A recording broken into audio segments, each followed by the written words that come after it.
Hello and welcome to the first episode of Mr. How To. Today we're going to learn how to start a fire in a wood stove.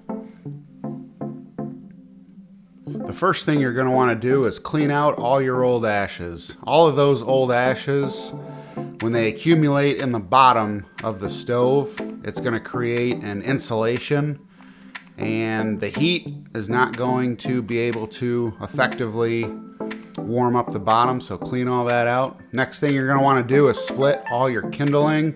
I always look for good, nice, dry, hardwood.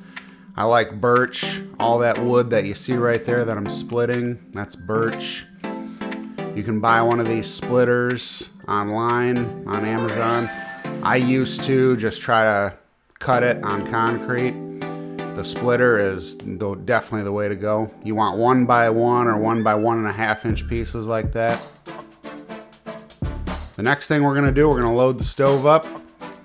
I like to use these little wax and sawdust starters, but you can use anything. You can use cardboard, you can use paper egg crates, lint from the dryer, doesn't matter. But what I like about these wax starters, when you light them, they burn for quite a while, about a good 15-20 minutes.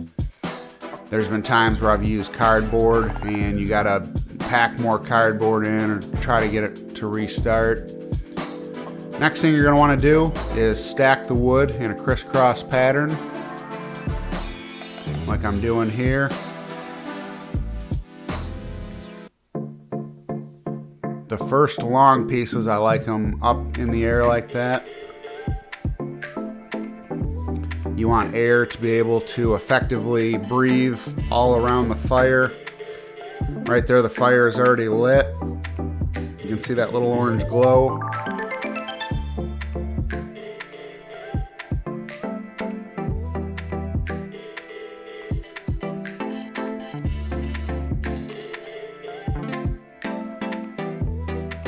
In the beginning, it's okay to give the fire air periodically or for short amounts of time. It'll perk the fire up.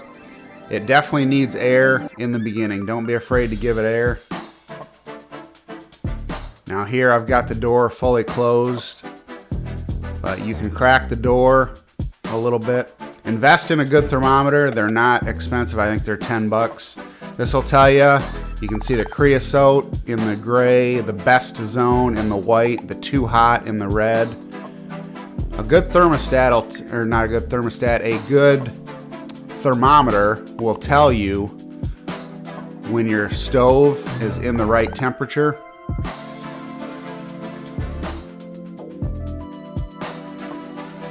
And now we're just going to give it time. You're really looking to get the red hot coals. Those are what, when you go to put the new piece of wood on, that's what'll ignite it and keep the fire going. And so we're doing that through burning kindling. And here we're going to give it some air. Most stoves are designed so that you can crack them open like that, and they have a setting on the door. And just by that little bit of air, you can see how that fire perked up, and that was only a few seconds. It takes a good hour to get a fire really good and going. So just give it time and just watch it. Sometimes you got to open the door periodically.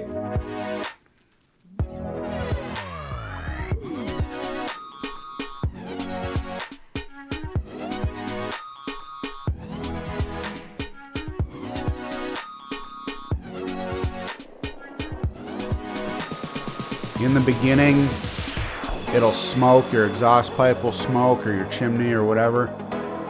Once everything heats up, when the stove gets hot, everything gets nice and hot, that smoke will go away. If you burn wood that's got a little bit of water in it, you'll get some white smoke.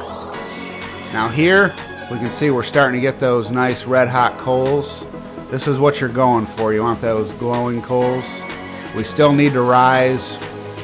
We're probably 40 or 45 minutes into it. We're at 300 degrees. 400 to 600, that's where you want to be at. At 400 to 600 degrees, you will burn and get rid of creosote Anything under 400 degrees, the creosote will start to build up.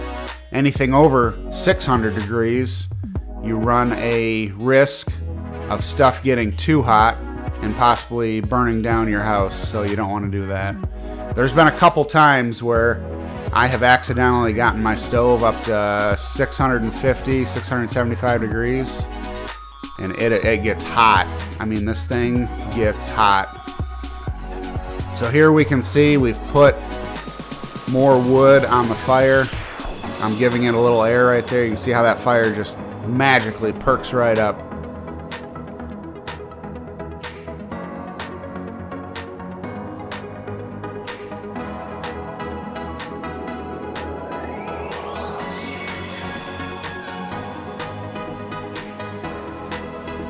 This stove here has a blower. You can see me plugging it in right there. If you buy a stove, I'd recommend one with a blower. You can get those little fans that you put on top of the stove, and then they start to turn with the heat. They're powered by heat. I just like the good old-fashioned blower. It won't work until you get above 300, 400 degrees. It'll just kind of blow just regular air, but when it gets nice and hot, 400 and more, it'll blow really good hot air. So thank you again for watching. Please leave any comments below.